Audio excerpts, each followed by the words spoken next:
अविनाश सुबह समय पर उठा नहीं तो संस्कृति को चिंता हुई। उसने अविनाश को उठाते हुए उसके माथे पर हाथ रखा। माथा तप रहा था। संस्कृति घबरा उठी। अविनाश को तेज बुखार था। 2 दिनों से वो खांस भी रहा था। संस्कृति ने कल इसी वजह से उसे ऑफिस जाने से मना कर दिया था, मगर आज तेज बुखार भी था। उसने जल्दी से अविनाश को दवा खिलाकर माथे पर ठंडे पानी की पट्टी रखी। संस्कृति और अविनाश की शादी को अभी ज्यादा वक्त नहीं गुजरा था। 2 साल ही हुए थे। पिछले साल तक सास ससुर साथ में ही रहते थे, मगर कोरोना में संस्कृति की जिठानी की मौत हो गई थी, तो सास ससुर बड़े बेटे के पास रहने चले गए। उसके बाद कोरोना का प्रकोप बढ़ता ही गया। पिछले कुछ समय से टीवी चैनल्स पर दिल्ली के अस्पतालों में कोरोना से जूझने वालों की हालत देखकर वो वैसे भी परेशान थी। कहीं वेंटिलेटर नहीं तो कहीं ऑक्सीजन नहीं। मरीजों को अस्पतालों में बेड तक नहीं मिल रहे थे।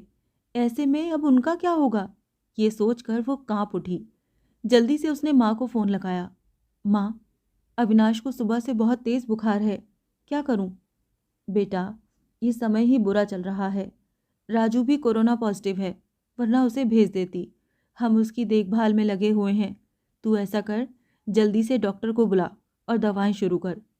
हाँ माँ, वो तो करना ही होगा। मेरी सास की भी तबीयत सही नहीं चल रही है, वरना जेठ जी को ही बुला लेती। घबरा मत बेटी, धैर्य से काम ले, सब ठीक हो जाएगा। माँ ने समझाने का प्रयास किया। संस्कृति ने पति का कोरोना टेस्ट कराया। तब तक फैमिली डॉक्टर से पूछकर दवाएं भी देती रही। इस बीच अविनाश की हालत ज़्यादा खराब होने लगी तो वो उसे लेकर अस्पताल भागी। 2 अस्पतालों से निराश लौटने के बाद तीसरे में मुश्किल से बेड का इंतजाम हो सका। सास ससुर और जेठ दूसरे शहर में थे, सो मदद के लिए भी नहीं आ सकते थे। वैसे भी दिल्ली में लॉकडाउन लगा हुआ था। रिश्तेदार चाहकर भी उसकी मदद करने नहीं आ सकते थे। आस पड़ोस वालों ने कोरोना के डर से दरवाजे बंद कर लिए। तब संस्कृति ने अपने दोस्तों को फ़ोन लगाया, पर सब ने बहाने बना दिए। अकेली संस्कृति पति की सेवा में लगी हुई थी। अस्पताल में मरीजों की लंबी कतारों और मौत के तांडव के बीच किसी तरह संस्कृति खुद को बचाते हुए पति के लिए दौड़ भाग करने में लग गई। कभी दवा की पर्ची लेकर भागती तो कभी खाना लेकर, कभी डॉक्टर से गिड़गिड़ाती तो कभी थक हार कर बैठ जाती। उसे कोरोना वार्ड में जाने की इजाज़त न थी। बाहर रिसेप्शन पर बैठकर ही पति के ठीक होने की कामना करती रहती, जबकि पति की तबीयत अच्छी होने के बजाय और बिगड़ती ही जा रही थी। उस दिन भी डॉक्टर ने पर्ची में कई नई दवाएं जोड़कर लिखीं। वो दवाएं लेने गई, मगर जो सबसे ज़रूरी दवा थी वो न मिली। अस्पताल में उसका स्टॉक खत्म हो चुका था। अब वो क्या करेगी? बदहवास सी वो अस्पताल की बेंच पर बैठ गई। बगल में ही परेशान सा एक युवक भी बैठा हुआ था। संस्कृति ने उसकी तरफ मुखातिब होकर पूछा, आप बता सकते हैं ये दवा मुझे कहाँ मिलेगी? मैं खुद ये दवा ढूंढ रहा हूँ, आसपास तो मिली नहीं। मेरे दोस्त ने बताया है कि नोएडा में उसकी शॉप है, उसने कुछ दवाएं स्टॉक करके रखी हैं, सो वो मुझे दे देगा। अभी जाने की ही सोच रहा था। पर्ची लाइए, मैं अपने साथ आपके लिए भी दवा लेता आऊँगा। बहुत मेहरबानी होगी। सुबह से इसके लिए परेशान हो रही थी। पसीना पोंछती हुई संस्कृति ने कृतज्ञ स्वर में कहा, मेहरबानी की कोई बात नहीं, इंसान ही इंसान के काम आता है। बस इतना शुक्र मनाइए कि दवा वहाँ मिल जाए। कहकर वो चला गया। करीब 2-3 घंटे बाद लौटा। उसके चेहरे पर परेशानी की लकीरों के बावजूद खुशी थी। ये लीजिए, बड़ी मुश्किल से मिली, मगर मिल गई, यही बहुत है। बहुत बहुत शुक्रिया। कितने की है? संस्कृति का चेहरा भी खिल उठा था। अरे नहीं, पैसे की ज़रूरत नहीं, आप पहले ये दवा खिलाइए मरीज को। उस दिन के बाद से दोनों में बातचीत होने लगी। वो अपने भाई की देखभाल में लगा था और संस्कृति पति के लिए दौड़ भाग कर रही थी। दोनों का दर्द एक सा ही था। संस्कृति जब भी व्यथित होती तो उसके कंधों पर सिर रखकर रो लेती। कोई चीज़ लानी होती तो प्रतीक लेकर आता, संस्कृति को घर छोड़ कर आता। धीरे धीरे तकलीफ के इन दिनों में 2 अजनबी एक बंधन में बंधते जा रहे थे। उनके बीच एक अजीब सा आकर्षण भी था, जो दोनों के इस बंधन को और भी मजबूत बना रहा था। एक दिन अविनाश का ऑक्सीजन लेवल काफ़ी घट गया।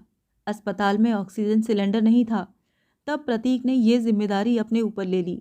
पूरे दिन कड़ी धूप और गर्मी में लाइन में लगकर आखिर वो ऑक्सीजन सिलेंडर लेकर ही लौटा।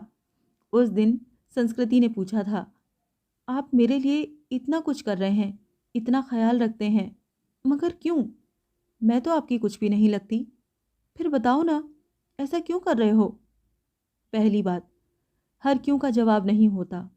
और दूसरी बात, हम दोनों हम सफ़र नहीं है तो क्या हुआ?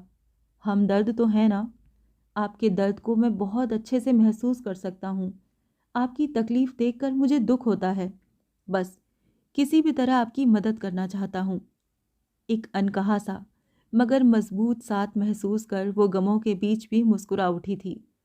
धीरे धीरे अविनाश की तबीयत और भी बिगड़ गई और उसको वेंटिलेटर पर रखना पड़ा। अस्पताल में वेंटिलेटर्स की कमी थी। कई वेंटिलेटर्स खराब हो गए थे। बदहवास सी संस्कृति ने प्रतीक को फ़ोन लगाया तो पता चला कि उसके भाई को भी कहीं और शिफ्ट करने की नौबत आ गई है। आप चिंता मत करो संस्कृति जी, मैं अपने भाई को जिस अस्पताल में लेकर जा रहा हूँ, आपके पति को भी वहीं लेकर चलता हूँ। वहाँ वेंटिलेटर की सुविधा है और डॉक्टर्स भी अच्छे हैं। प्रतीक ने उसे ढांढस बंधाया और जल्दी ही शिफ्टिंग की सारी व्यवस्था कर दी।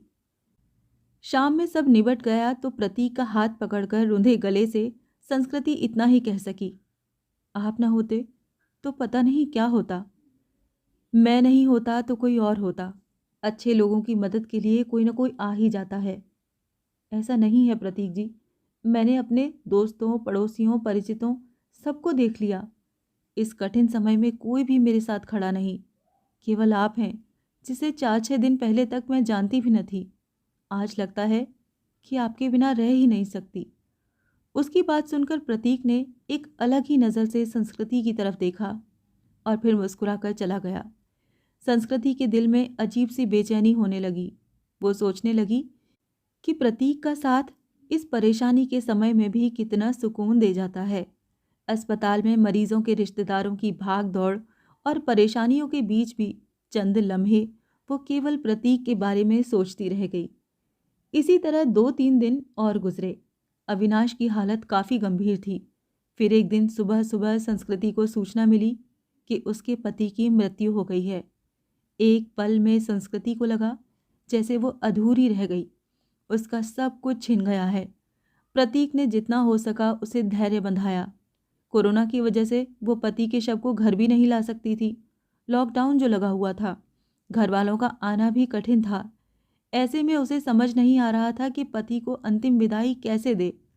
इस वक्त भी प्रतीक ही उसके काम आया।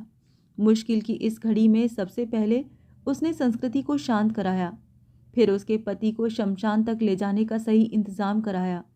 संस्कृति के साथ वो शमशान तक गया, फिर संस्कृति को उसके घर छोड़ने आया। संस्कृति लगातार रो रही थी, उसके हाथ पैर कांप रहे थे।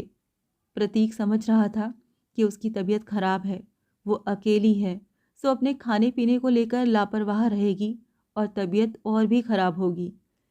तब प्रतीक ने हाथ पैर धोकर कपड़े बदलकर उसकी रसोई में प्रवेश किया और सबसे पहले चाय बनाई। संस्कृति के साथ खुद भी बैठकर उसने चाय पी। फिर संस्कृति को नहाने भेजकर खुद दाल चावल बनाने लगा। संस्कृति को खाना खिलाकर उसके लिए सब्जी, फल, दूध आदि का इंतजाम किया और सांत्वना देकर वो वापस लौट गया। 2-3 दिनों बाद जब संस्कृति थोड़ी सामान्य हुई और पति की मौत के सदमे से उबरी, तो उसे प्रतीक की याद आई। प्रतीक उसके लिए अपनों से बढ़कर बन चुका था, मगर उसे पता नहीं था कि वो कहाँ रहता है, क्या जॉब करता है। बस एक फ़ोन नंबर था।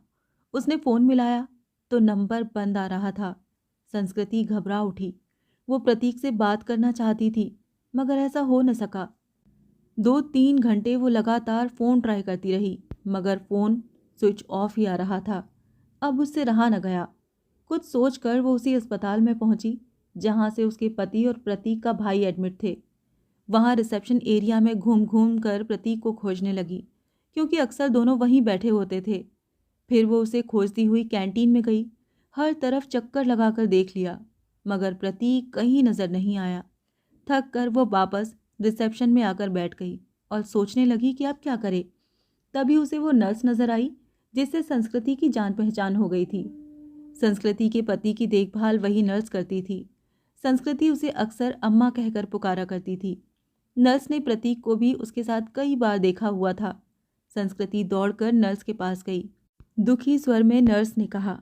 सॉरी बेबी, तुम्हारे पति को हम बचा नहीं पाए। जो लिखा था वो हो गया। पर ये बताओ अम्मा, आपको प्रतीक याद है, जो अक्सर मेरे साथ होता था? उसके भाई का भी इलाज चल रहा था। हाँ बेबी, उसके भाई की भी तो मृत्यु हो गई। वो खुद भी एडमिट है। उसे भी कोरोना है। और जानती हो, वो तेरे पति वाले बेड पर है। वही बेड नंबर 125। सच अम्मा? आप उसे पहचानती हो ना? हाँ बेबी, पहचानती हूँ। तेरी बहुत हेल्प करता था। पर अब उसकी हेल्प करने वाला कोई नहीं है। वो बिल्कुल अकेला है। मैं हूं ना अम्मा। अब उसके लिए किसी भी चीज़ की ज़रूरत पड़े तो मुझे बताना। मैं उसके अटेंडेंट के रूप में अपना नाम लिखवा देती हूँ। ठीक है बेबी, मैं बताती हूँ तुझे। इसके बाद संस्कृति पूरे मन से प्रतीक की सेवा में लग गई। उसके लिए घर का खाना, फल, दवाएं वगैरह लेकर आना, उसकी हर जिम्मेदारी अपने ऊपर लेना, डॉक्टरों से उसकी तबीयत की हर वक्त जानकारी लेते रहना, जैसे काम वो पूरे उत्साह से कर रही थी। इस बीच प्रतीक की हालत बिगड़ी और उसे आईसीयू लेकर जाने की ज़रूरत पड़ गई। इसके लिए अस्पताल के क्लर्क ने उसके आगे एक फॉर्म बढ़ाया।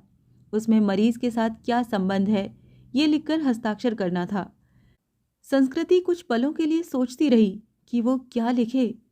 फिर उसने उस खाली जगह पर पत्नी लिखकर साइन कर दिया। क्लर्क को कागज थमाकर वो खुद में ही मुस्कुरा उठी। 2-3 दिन आईसीयू में रहकर प्रतीक की हालत में सुधार शुरू हुआ और उसे कोविड वार्ड में वापस शिफ्ट कर दिया गया। 7-8 दिनों तक लगातार सुधार होने और रिपोर्ट नेगेटिव आने के बाद उसे डिस्चार्ज भी कर दिया गया। इतने दिनों तक संस्कृति ने भी अपना खाना पीना और नींद भूलकर दिन रात प्रतीक की सेवा की थी। डिस्चार्ज वाले दिन वो बहुत खुश थी। उसने सीधा अपने घर के लिए कैब बुक की और प्रतीक को अपने घर ले आई। प्रतीक ने टोका तो संस्कृति ने थोड़े शरारती अंदाज में जवाब दिया, मैंने फॉर्म में एक जगह ये लिखकर साइन किया है कि मैं तुम्हारी पत्नी हूँ और इसीलिए अब मेरा और तुम्हारा घर अलग अलग नहीं बल्कि एक ही होगा। मगर संस्कृति, लोग क्या कहेंगे? लोगों का क्या है प्रतीक? जब मुझे ज़रूरत थी तो क्या लोग मेरी मदद के लिए आगे आए थे? नहीं ना। उस वक्त तुमने मेरा साथ दिया था। अब मेरी बारी है। इसमें गलत क्या है? तुम थोड़े ठीक हो जाओ, फिर सोचेंगे कि क्या करना है। संस्कृति ने अपना फैसला सुना दिया। करीब 10 दिन संस्कृति ने जी भरकर प्रतीक का ख्याल रखा। हर तरह से उसकी सेहत पहले की तरह बनाने और उसे खुश रखने का प्रयास करती रही वो। संस्कृति एक संयुक्त परिवार से संबंध रखती थी। ससुराल में धन संपत्ति की कमी नहीं थी। ये घर भी पति के बाद उसके नाम हो चुका था। पति ने उसके लिए काफ़ी संपत्ति और गहने भी छोड़े थे। बस एक हमसफ़र की कमी थी, जिसे प्रतीक पूरा कर सकता था। उस दिन शाम में संस्कृति ने प्रतीक के हाथों को थाम कर कहा, जो बात मैंने अनजाने ही उस फॉर्म में लिखी, क्या हम उसे हकीकत का रूप नहीं दे सकते? क्या तुम मुझे अपने हमदर्द के साथ साथ एक हमसफ़र के रूप में भी स्वीकार करोगे? मुझे लगता है संस्कृति कि अब ये बात कहना फिजूल है। मतलब? मतलब ये कि तुम ऑलरेडी मेरी हमदर्द और हमसफ़र बन चुकी हो। हम हमेशा साथ रहेंगे।